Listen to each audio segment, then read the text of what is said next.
ابھی تفسیر میں ہے اور مجلسوں میں پڑھا جاتا ہے کہ اللہ کی صلوات یہ تھوڑی کہ وہ کہے گا اللہم، وہ کہاں کہے گا اللہم، ہم اس سے کہہ رہے ہیں وہ اللہ ہے، ہم اسے پکار رہے ہیں، تو پھر وہ کس سے دعا کرے گا؟ تو پھر کیا ہے؟ اللہ کی صلوات نبی پر یہ ہے کہ ان رحمت کو ان پر نازل کرے۔ وَمَلَائِكَتَهُ، ملائکہ بھی صلوات بھیجتے ہیں۔ اب ان کی صلوات کیا ہے کہ وہ دعا کریں کہ اللہ ان پر اپنی رحمت نازل کرے۔ کس پر؟ ان اللہ و ملائکتہ یصلون علی النبی، نبی پر صلوات بھیجتے ہیں۔ یا ایھا الذین آمنو، سب کو چھوڑ کے اللہ کہہ رہا ہے اے ایمان والو، صلو علیہ وسلموا تسلیما، نبی پر صلوات بھیجو اور ان کو سلام کرو اور ان کے آگے سر تسلیم خم کرو۔ کس پر صلوات کا حکم ہے؟ توجہ دیجیے گا، جب میں پڑھا تھا ایک سب بگڑ گئے میرے اوپر، تو میں نے کہا کوئی بات نہیں، آپ جو صحیح سمجھتے ہو کریے، لیکن باشعور دینداری کی بنیاد پر عرض کر رہا ہوں۔ کیا کہنا چاہتا ہوں ابھی آپ متوجہ ہو جائیں گے، ایک آدھ لوگ برا بھی مان سکتے ہیں، لیکن جو ممبر کی ذمہ داری ہے، جتنا میں ہر کسی اس بات کا دعوے دار نہیں ہو سکتا، کوئی دعوے دار نہیں ہو سکتا سوائے علی اور ان کی آل کے، کہ اس ممبر پہ ہم جو آ کے کہہ رہے ہیں وہی صحیح ہے، ہماری نگاہ میں جو صحیح ہے ہم بس اتنا کہیں۔ ایسا نہ ہو کہ ہم اندر سے جانتے ہیں غلط ہو لیکن آپ کو خوش کرنے کے لیے غلط بات کہہ رہے ہیں، جو آج کل ممبروں سے ہو رہا ہے۔ یہ جو نمازوں کی مخالفتیں ہوتی ہیں اور اس کی توہین کی جاتی ہے، یہ خود جانتے ہیں کہ غلط ہے، مگر خوش کرنے کے لیے بنام عزاداری، حسین کی عزاداری کے نام پہ نماز کو نیچے کیا جاتا ہے، گرایا جاتا ہے، واجبات کو سے بے توجہ کیا جاتا ہے۔ عقیدے میں آخرت موجود ہے، جزا کے ساتھ سزا موجود ہے، مگر ایسی باتیں کی جاتی ہیں کہ جنت پکی کر دی جائے، جہنم کا ڈر ہی دل سے نکل جائے۔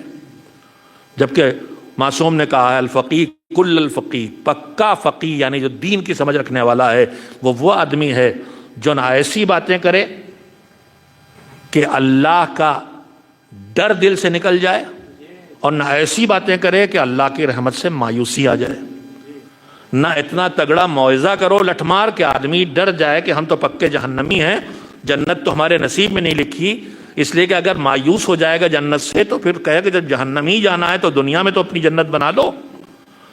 تو نہ ایسا واز ہونا چاہیے کہ جو رحمت خدا سے مایوس کر دے، اور نہ ایسی گفتگو ہونا چاہیے کہ جس کی وجہ سے عذاب خدا سے کا ڈر دل سے نکل جائے۔ چھٹے امام نے فرمایا ہے کہ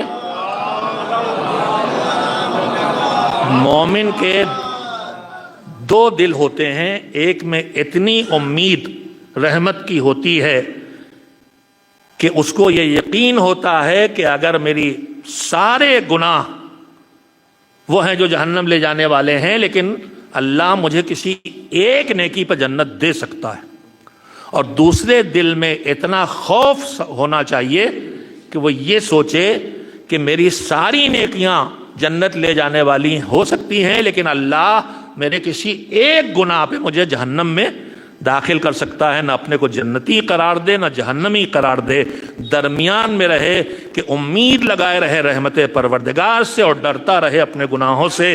اور اللہ کا رسول ایک صحابی کے اس موقع پر عیادت کے لیے پہنچے جب وہ دنیا سے رخصت ہو رہے تھے، تو پوچھا کیا حال ہے؟ کہا بس حال یہ ہے میرا کہ میں اللہ کی رحمت کی امید لگائے ہوں اور اپنے گناہوں سے ڈر رہا ہوں۔ تو پیغمبر نے فرمایا کہ مطمئن رہو، جس سے ڈر رہے ہو اس سے بچا لے گا اللہ، اور جس کی امید لگائے ہو اس تک تمہیں پہنچا دے گا پروردگار۔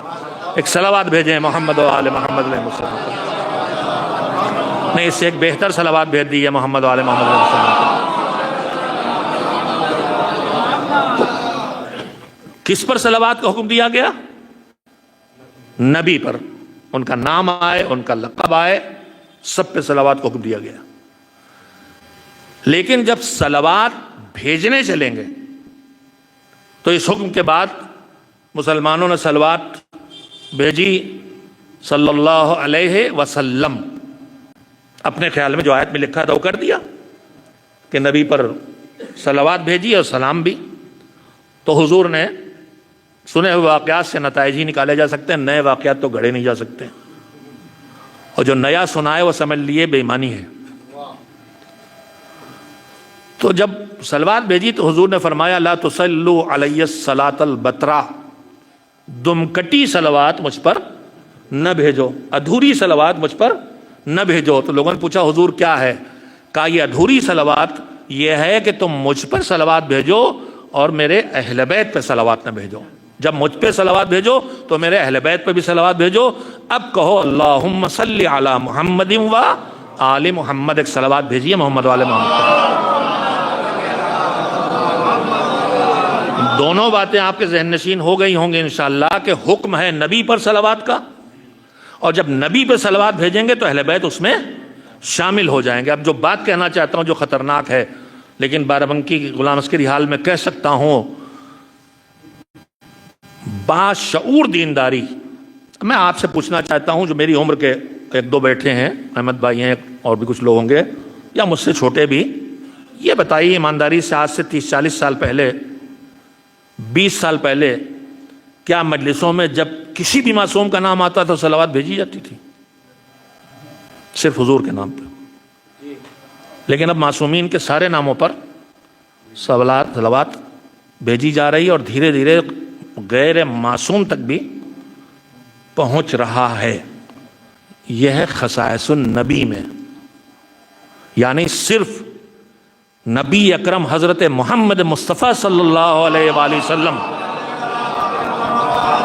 توجہ دیجئے گا، الجھن پیدا ہو تو میرا نمبر ہر جگہ تنظیم کے کیلنڈر پر ڈائری پہ ہے، اور نہ لیا ہو تو لے لیجئے گا۔ جنوری سے جو کیلنڈر بڑا سے خوبصورت چھاپا ہے، دور سے تاریخ دکھائی دے، 70 روپیے کا ہے۔ مجھے پتہ نہیں ہے کہ ظہیر صاحب کچھ لائے کہ نہیں لائے، بیچنے کے لیے نہیں، خرید کے بانٹنے کے لیے۔ ایک صلوات بھیجے محمد والے۔ ڈائری بھی چھپ گئی ہے، وہ بڑا والا کیلنڈر بھی چھپ گیا ہے، جو ادارے کی طرف سے بانٹا نہیں جا سکتا، اس کی قیمت زیادہ ہے۔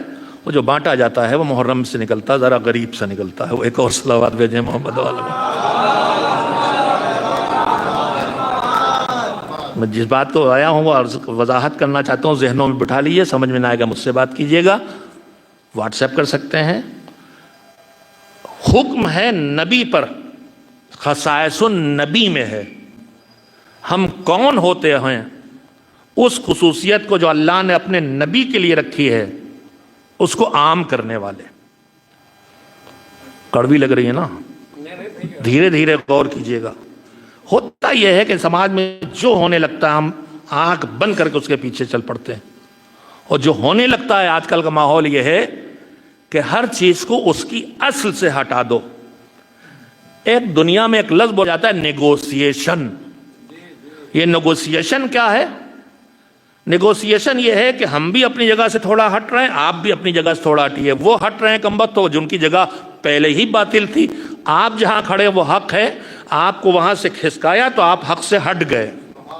تو دشمن یہی تدبیر کرتا ہے کہ انہیں وہاں سے ہٹا دو جہاں انہیں اللہ نے اور معصومین نے کھڑا کیا۔ لوگ لڑنے لگتے ہیں، کہہ رہے صاحب اگر صلوات بھیجیں کیا بگڑ جائے گا؟ آپ کی مرضی ہے، ہمارا کام صرف آپ کو باخبر کرنا ہے، فیصلہ لینا آپ کا کام ہے کہ صلوات خصائص النبی میں ہو۔ میں پھر عرض کروں کہ جب بھی نبی پہ صلوات بھیجیں گے تو اہل بیت کے بغیر نہیں ہوگی، لہذا کوئی یہ نہ کہے کہ اہل بیت پہ صلوات سے روک رہے ہیں۔ خصیص نبی کی خصوصیت ہے، ان کے نام پہ صلوات بھیجتے رہیے، ان کے ساتھ ساتھ اہل بیت کی خدمت میں بھی آپ کا سلام پہنچتا رہے۔ اب جو عملی صورت میں ہم دیکھ رہے ہیں کہ کبھی کبھی حضور کا نام یا لقب، جیسے ابھی میں نے حضور کہا، ہم لیتے ہیں تو لوگ چپکے بیٹھے رہتے ہیں، لیکن حضرت زہرا کا نام آئے اور ایک زوردار صلوات نہ ہو، صلوات اللہ سلام علیہ،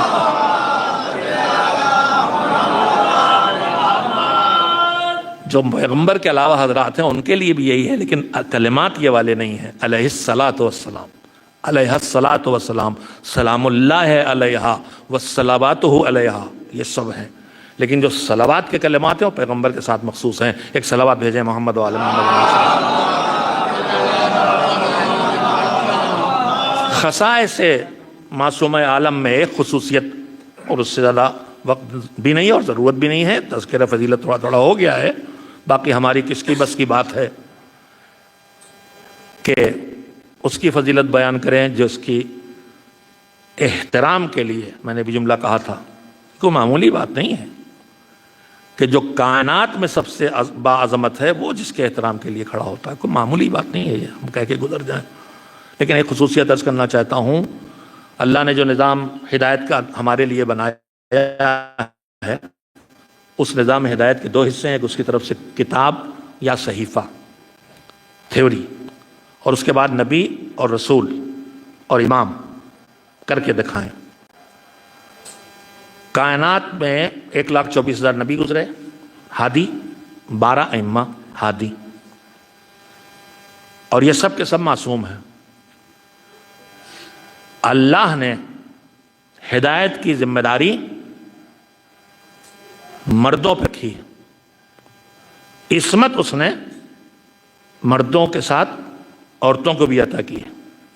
صرف 2 معصوم خواتین ہیں، باعظمت خواتین کی کمی نہیں ہے، لیکن عصمت والی خواتین 2 ہی ہیں۔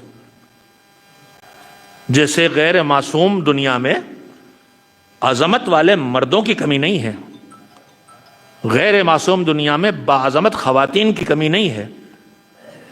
باعظمت خاتون زہرا ہیں، اور جب جناب زینب دکھائی دیتی ہیں تو عالمہ یہ، عقیلہ یہ، فقیہہ یہ، معلمہ یہ، تقیہ یہ، نقیہ یہ، آدمی زینب کی تعریف کرتے کرتے جب تھک گیا تو اس کو کہنا پڑا ثانیہ زہرا، دوسری زہرا ہیں۔ یہ باعظمت ہیں لیکن معصومہ نہیں ہے۔ ایک لفظ ہمارے علماء نے، جب معصوم جیسا ہو لیکن اللہ کی طرف سے عصمت نہ عطا کی گئی ہو تو اس کے لیے لفظ ہے جو علماء نے رکھا ہے، محفوظ عن الخطا۔ صاحب عصمت تو نہیں ہے لیکن خطا سے محفوظ ہے۔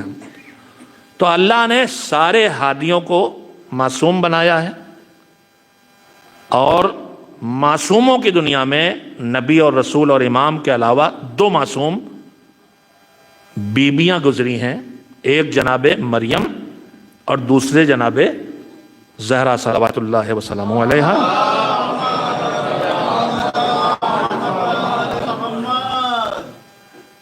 مگر تھوڑا سا وقت مجھے لینا ہی پڑے گا تاکہ بات ذہنوں تک پہنچا سکوں۔ دیکھیے، اللہ نے پوری کائنات میں جتنی مخلوق بنائی، ہمیں نہیں پتہ کتنی مخلوق ہے، لیکن اس میں انسان کو اشرف المخلوقات قرار دیا گیا ہے۔ انسان ساری مخلوقات میں سب سے بہتر اور برتر ہے، یعنی مخلوقات کے درمیان انسان ہونا خود ایک شرف ہے، لیکن انسان ہونا آخری شرف نہیں ہے، پہلا شرف ہے۔ انسان ہونے کے بعد اب انسانوں کی 2 قسمیں ہو جاتی ہیں، ایک اللہ کے وجود کا، اس کی توحید کا، رسالت کا اور ان چیزوں کا اقرار کرنے والا، اور ایک انکار کرنے والا۔ تو جو انکار کرنے والا ہے اس کا انکار کفر کہلاتا ہے، اور انکار کرنے والا کافر کہلاتا ہے۔ اس کے مقابلے میں اقرار کرنے والا ہے، جو صرف زبان سے بھی اقرار کر لے وہ کہلاتا ہے مسلم، چاہے دل سے نہ مانے، صرف زبان سے اقرار کر لے وہ مسلم ہے۔ تو پھر دوسرا شرف ہے اسلام۔ پہلا شرف ہے انسان ہونا، دوسرا شرف ہے مسلمان ہونا۔ مگر مسلمان ہونا آخری شرف نہیں ہے۔ مسلمانوں کی 2 قسمیں ہیں، ایک وہ ہے کہ جو زبان سے اقرار کرتا ہے، اور ایک وہ ہے جو دل و دماغ سے اقرار کرتا ہے۔ ایک وہ ہے جو پورے دین کا اقرار نہیں کرتا، مثلا عدالت الہیہ کا اقرار نہیں کرتا، مثلا امامت کا اقرار نہیں کرتا، اور دوسرا وہ جو ان دونوں کا بھی اقرار کرتا ہے۔ تو جو زبان سے اقرار کرے وہ مسلم، ادھورا اقرار کرے وہ مسلم، اور جو دل و دماغ کی گہرائیوں سے اقرار کرے اور پورے اصول دین کا اقرار کرے وہ مومن۔ تو انسان ہونا پہلا شرف ہے، مسلمان ہونا دوسرا شرف ہے، مومن ہونا تیسرا شرف ہے۔ لیکن مومن ہونا بھی آخری شرف نہیں ہے۔ مومن کی 2 قسمیں ہوتی ہیں، ایک دین کی تعمیل کرنے والا اور ایک دین کے احکام پر کبھی عمل کرنے والا اور کبھی عمل نہ کرنے والا۔ جو دینداری کی راہ پہ چلے وہ کہلاتا ہے متقی، اور وہ دین کی پابندی کرنا کہلاتا ہے تقوی۔ تو اب انسان ہونا شرف ہے، مسلمان ہونا شرف ہے، مومن ہونا شرف ہے، متقی ہونا شرف ہے۔ لیکن متقی کا شرف کبھی کبھی اس سے چلا جاتا ہے. دین پہ آیا, کچھ واجبات انجام دیے, پھر چھوڑ دیا, گناہوں سے بچتے بچتے پھر گناہ کر بیٹھا. تو جب تک یہ کیفیت رہے یہ تقویٰ ہے. لیکن جب تقویٰ, توجہ دیجیے گا, انسان کی فطرت ثانیہ بچ جائے اور دین پر عمل مہارت بن جائے. دیکھیے جب آدمی نیا نیا ڈرائیونگ سیٹ پہ بیٹھتا ہے تو اس سے چوک ہو جاتی ہے, کلچ کے بجائے بریک کے بجائے ایکسیلیٹر دبا بیٹھتا ہے. سب اناڑی جب تھے تو ہم سب نے یہ غلطیاں کی ہیں. لیکن جب ماہر ہو جاتا ہے تو پھر کان یوں دبائے ہوئے موٹر سائیکل پہ 70 کی سپیڈ سے جا رہے ہیں. اب نہ یہ دیکھنا ہے کہ گیئر بدلنا ہے کہ بریک لگانا ہے, گفتگو بھی ہو رہی ہے اور گاڑی بھی چل رہی ہے. مہارت. تو جب ایسی مہارت دین کی پابندی میں آ جائے تو وہ کہلاتی ہے عدالت. تقویٰ ہونا, متقی ہونا شرف ہے, لیکن اس سے اونچے شرف کا نام ہے عادل ہونا. مگر عادل ہونا بھی آخری شرف نہیں ہے, عدالت بھی ٹوٹ جایا کرتی ہے. جیسے انسان متوجہ ہو کہ توبہ استغفار کے ذریعے دوبارہ حاصل کر لیتا ہے, لیکن عدالت سے آگے کی منزل ہے جہاں کبھی اللہ کی نافرمانی کا ہونے کا کوئی امکان ہی نہ باقی رہ جائے. اس کا نام ہے عصمت. معصوم مجبور ہو کے پابند دین نہیں بنتا ہے. ہم آپ جیسے کسی چیز کی غلاظت کا احساس کر لیں تو اسے استعمال نہیں کرتے. کبھی ہم نالی میں بہتے ہوئے گندے پانی سے منہ دھونے پہ تیار نہیں ہیں, اس لیے کہ یہ پانی کی غلاظت کا ہمیں علم حاصل ہے. معصوم کے لیے گناہوں کی دنیا ایسی ہی غلاظت ہے, ان کی غلاظت کا علم انہیں اس گناہ تک نہیں آنے دیتا ہے. اللہ کی طرف سے کوئی ان کے ہاتھ نہیں باندھے گئے ہیں. وہ بھی نامحرم کو دیکھ سکتے ہیں, لیکن انہیں نامحرم کے دیکھنے کی گندگی کا پتہ ہے, اس لیے ان کی نگاہ نامحرم پہ نہیں پڑتی. بس اتنی بات میں نے کہہ لی. کسی مجبوری کا نام عصمت نہیں ہے. تو یہاں تک لے آیا انسان ہونا شرف ہے, مسلمان ہونا شرف ہے, مومن ہونا شرف ہے, متقی ہونا شرف ہے, عادل ہونا شرف ہے, معصوم ہونا شرف ہے. اب جو معصوم ہیں ان کی دو قسمیں ہیں, جہاں سے میں نے بات شروع کی تھی. ایک معصوم وہ ہے جس کو ہدایت کی ذمہ داری دی گئی, چاہے نبی, چاہے رسول, چاہے امام. ہدایت کی ذمہ داری شروع سے آخر تک صرف مردوں کے حوالے کی گئی. عصمت دو خواتین کو ملی ہے, جناب مریم اور جناب زہرا. جناب مریم کو عصمت ملی ہے مگر ہدایت کی ذمہ داری نہیں ملی ہے. زہرا اس باعظمت خاتون کا نام ہے جسے عصمت بھی ملی ہے, ہدایت کی ذمہ داری بھی ملی ہے. مردوں میں یا نبی ہے یا امام ہے, مگر زہرا اس باعظمت خاتون کا نام ہے جو ایک طرف رسالت کا ٹکڑا ہے اور دوسری طرف شریک کار امامت بن گئی ہے. زہرا. ایک صلوات بھیجیں محمد و آل محمد علیہ السلام پر.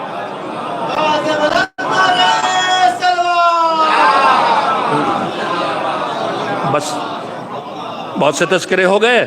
جاتے جاتے سیرت کا ایک پہلو کم سے کم آپ کے سامنے رکھ دیں. معصومہ کونین کی سیرت کی عظمت اتنی ہے, جو میں نے ابھی ابتدا میں کہا کہ سارے اماموں کے لیے اور ہم سب کے لیے اسوہ, نمونہ عمل حضور کی ذات ہے. لیکن یہ عظمت اگر ان کے بعد دکھائی دیتی ہے تو دختر پیغمبر کے لیے فاطمہ تو بضعۃ منی, فاطمہ میرا ٹکڑا ہے. وما محمد الا رسول, اور وہ صرف رسول ہیں, تو پھر یہ اسی رسالت کا ٹکڑا ہے. اور جو نمونہ بن کے آئے حضور, تو جب نماز پڑھیں گے تو کیسے پڑھیں گے؟ جیسے مرد پڑھتے. تو عورت کس سے سیکھے گی؟ ویسی نماز پڑھے گی جیسے مرد پڑھتے ہیں. عورت کی نماز تھوڑی سی الگ ہے. تو اب اس کو کون سکھائے گا؟ رسول کو دیکھ کے نہیں سیکھ سکتی عورتیں. حجاب مردوں کے لیے بھی ہے. نامحرم خواتین اگر دیکھ رہی ہوں تو اپنی پیٹھ پر سے کپڑے ہٹانا جائز نہیں ہے. حجاب ان کے لیے بھی ہے. ٹھیک ہے پورے بدن کا چھپانا واجب نہیں ہے, لیکن کچھ حصہ ہے بدن کا جس کا چھپانا واجب ہے, حجاب ہے. تو مردوں کا حجاب الگ ہے, خواتین کا حجاب الگ ہے. صرف گٹوں تک ہاتھ کھلے رہ سکتے ہیں. صرف اتنا چہرہ جو وضو میں دھلتا وہ کھلا رہ سکتا ہے، تو اب یہ کر کے کون دکھائے گا؟ رسول تو نہیں دکھا پائیں گے۔ آپ متوجہ اور سنتے رہتے ہیں۔ تو جو نمونہ خواتین کو درکار تھا وہ حضور نہیں پیش کر سکتے تھے، وہ فاطمہ کے ذریعے پیش ہوا۔ اب مجھے کہنے دیجئے کہ رسالت کا ٹکڑا ہی نہیں ہے، یہ تکمیل رسالت ہے، یہ تکمیل رسالت ہے۔ اگر یہ نہ ہوتی تو نمونہ عمل آدھی انسانیت کے لیے ہوتے حضور، آدھی انسانیت رہ جاتی۔ لیکن وہ خواتین کے لیے نمونہ ہے، اس کا یہ مطلب نہیں ہے کہ وہ مردوں کے لیے نمونہ نہیں ہے، وہ سب کے لیے نمونہ ہے، لیکن خواتین کے خاص احکام میں وہ ان کے لیے نمونہ ہے۔ فضیلتوں میں کوئی فضیلت نہیں بچی جو ان کے پاس نہ ہو، جو ان کے القاب سے سامنے آتی ہے، اور مجلسیں بہت ہوئیں، آپ نے القاب پہ بھی گفتگو سنی ہوگی۔ میں صرف اس وقت یہ کہنا چاہتا ہوں کہ فضیلتوں کا گلدستہ ہیں سیدہ، مگر ان کی سیرت میں جس پر ان کی سب سے زیادہ توجہ دکھائی دیتی ہے وہ کیا ہے؟ ایسے تو ساری رات شب جمعہ یا شب قدر دوسروں کے لیے دعا ہوتی رہی۔ صبح بیٹوں نے پوچھا اس لیے کہ نہ پوچھیں گے تو ہمارے جیسوں کیسے پتہ چلے گا، نہ وہ جانتی ہیں ہماری اماں کیوں کر رہی ہیں جو کر رہی ہیں، وہ خود بھی امام ہے۔ کہا رات بھر آپ نے دوسروں کے لیے دعا کی، اپنے لیے کچھ نہیں؟ تو فرمایا بنیا، میرے بچے، الجار ثم الدار، پہلے پڑوسی پھر گھر، ایثار، پہلے ان کا خیال کرو پھر اپنا۔ اور ایثار ایسا تھا کہ جب اپنے سامنے کی روٹیاں اٹھا کے سب نے دے دیں تو دنیا نعمتوں پر اللہ کا شکریہ ادا کرتی ہے، مگر ان کا عمل اتنا اونچا تھا کہ اللہ کہتا ہے کہ تمہیں جزا تو ہم نے دی ہے، لیکن کانا سعیکم مشکورا، اس عمل پر اللہ تمہارا شکریہ ادا کر رہا۔ یہ ایثار تھا۔ نہ جانے کتنے نمونے ہیں، لیکن جو سب سے زیادہ جس پر توجہ دی اور توجہ دلائی ہے وہ حجاب کا مسئلہ، پردے کا مسئلہ ہے۔ حجاب اور پردے کا مطلب نہ برقع ہے، نہ عبا ہے، نہ چادر ہے۔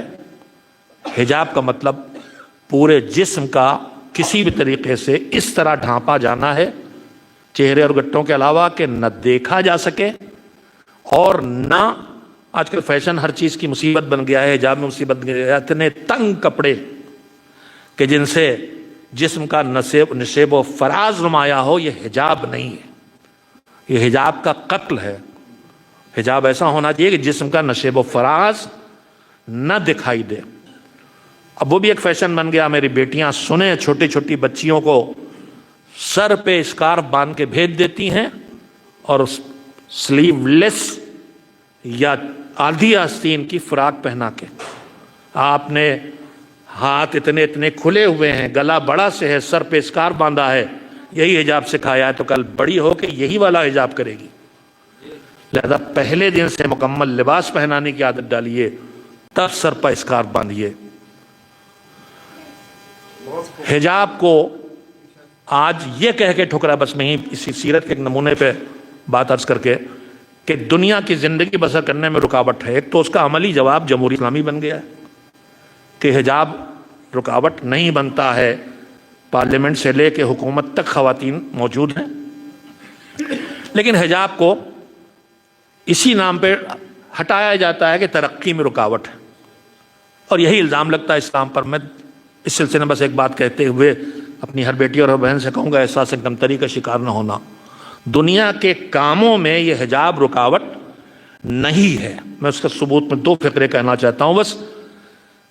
آپ نے تاریخ سنی اور پڑھی ہے اور مجلسوں میں سنتے ہیں کہ جب حضور میدان احد میں زخمی ہوئے، پتھروں سے جسم ہوا اور دندان مبارک ٹوٹ گئے پتھر سے، خون منہ سے بہا، زخمی ہو گئے، اتنے زخمی ہوئے کہ مولا علی انہیں اٹھا کے احد کے پہاڑوں کے درمیان ایک محفوظ مقام پہ لے گئے، جو کافی اونچائی پہ ہے، جہاں جانا آسان نہیں ہے۔ اور اس کے بعد رسول کی بیٹی آئی ہیں اور میدان جنگ میں آئی ہیں مرہم پٹی کرنے، پانی پلانے۔ تو دنیا میں جو کام ہیں ان میں کوئی میدان جنگ میں جا کے جہاد کرنے سے بڑا کام ہے؟ شاید میں توجہ نہیں کر سکا آپ کو. اگر رکاوٹ حجاب ہوتا تو دختر پیغمبر میدان احد میں نہ دکھائی دیتی.